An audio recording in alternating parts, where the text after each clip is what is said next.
you, man. I'm getting you this time. I'm gonna take that hand. Oh, Again! fucking hold on. Why do we keep slipping apart like this? It's I don't know. ridiculous. What are we supposed to do about I it? don't know. Maybe some duct tape. Maybe we No, gotta that's gonna- tie our hands together It's gonna somehow. rip my hair out. Oh my god. Yeah. What is this Maybe- thing? Huh. Got Is a this- buckle on here. We're supposed to use this to like hold ourselves together so that we don't have to hold on to each other. Whoa. That might be a. That might work. Yeah. Let's try that. That just might work.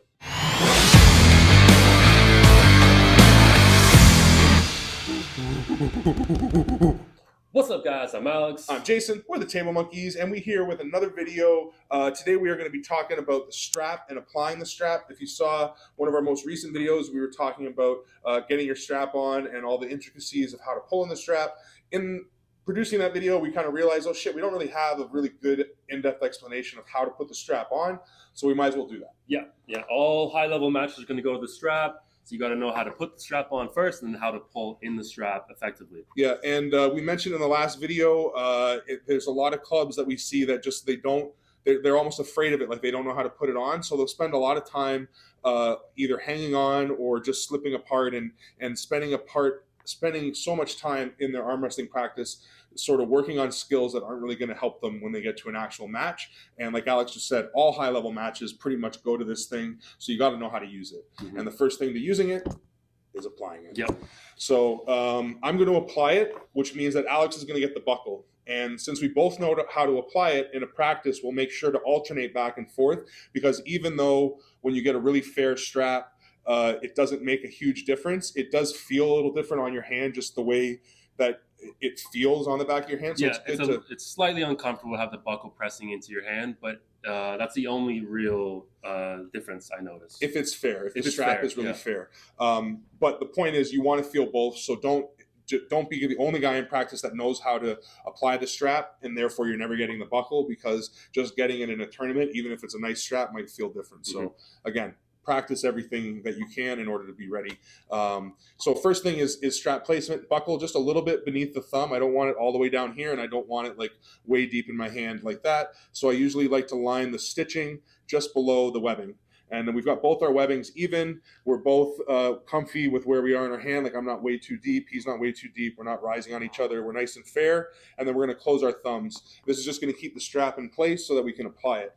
First thing is it's going to be wrapped around Alex's wrist first. So I pull it tightly down the back of my hand and now onto Alex's wrist. Don't practice going too deep down the wrist. The ref will give you about 1 inch from the crease in a tournament. So try to apply it about there. It's just below where the ridge and the bone is there. So I'm going to go right below there. And now here's the first trick. If you can reach and you can do it, I'm going to hold the strap with my pinky. If I can't reach, or I'm not used to, I'm not comfy enough with my hand yet and doing it all together, your opponent should hold the strap where he likes it, and just to keep tension between the strap and the back of my hand here. Okay, now we're going to come through, and this is something you can do it or you don't have to. We're going to include it because it's something our man Devin does, and we do feel that it makes a difference, and it's called the Devin half twist. So normally I would just apply the strap up like this, but what Devin noticed is that by taking the bottom of the strap, twisting it, and now applying it so the bottom is now the top when it comes to my wrist, it makes it a little bit more symmetrical and a little bit more of an even feel between the wrist and the hand. And now we'll talk about coming through this way, and this is where the hustle strap occurs. So if I just come straight through and apply the strap up here, once the strap is connected here, my wrist is directly connected from the strap to Alex's hand. So where his wrist goes through under the strap and then to my hand. So my wrist intercepts, like his wrist is attached to my wrist and then my hand, where my wrist is attached directly to his hand when I hustle strap. So that is why coming through the middle, which you can either just feed it through tightly, or as you'll see Devin do, where he makes a big loop and then reaches through.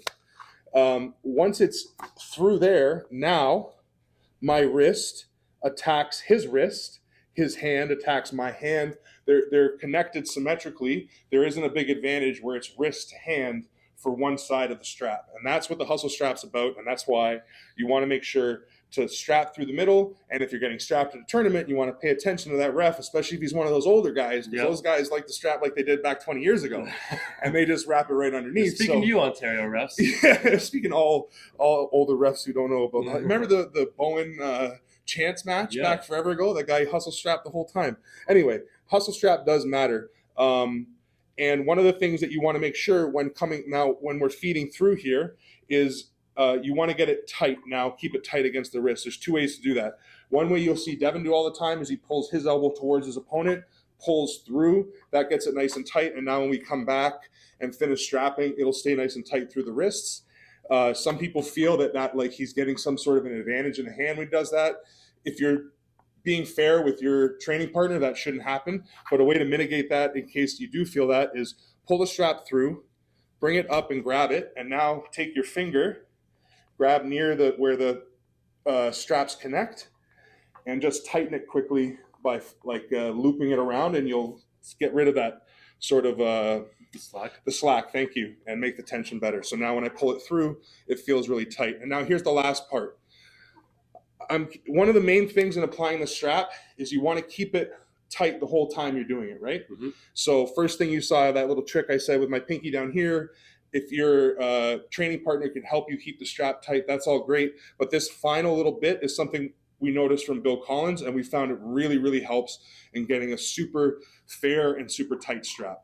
So once I've got all this nice and tight and the strap is through here and I'm holding it with my hand here, or if I can't hold it, if Alex holds the strap up there, what I'm going to do is grab the strap down the buckle, pull it back through nice and tight, come really far down my hand and back up to the webbing. And because what we want is you want a really shallow angle. You want the strap down your hand and on a real hard angle going from your wrist to your thumb. You don't want it up close to your knuckles. So I've now secured that on the back of my hand, and now I'm going to do the same for Alex. Make sure that it's really down his wrist. Hold it down here. So I'm trying to attach the buckle as far down his hand as possible, as far away from his knuckles as possible, which again, in a competition with a good ref, they should be trying to do that for whoever's getting the buckle. And now the last thing, when I tighten the strap, I'm going to tighten towards Alex or towards the buckle, the person with the buckle, and not towards myself. Mm-hmm.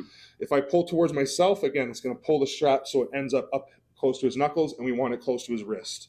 So as I tighten, I'm pulling towards Alex, and then I'll usually always let the opponent do the last little bit of tightening. And that is a really nice strap. Yeah, so now we have a lot of tightness all over the strap. It's nice and even from the wrist to the hand, your wrist.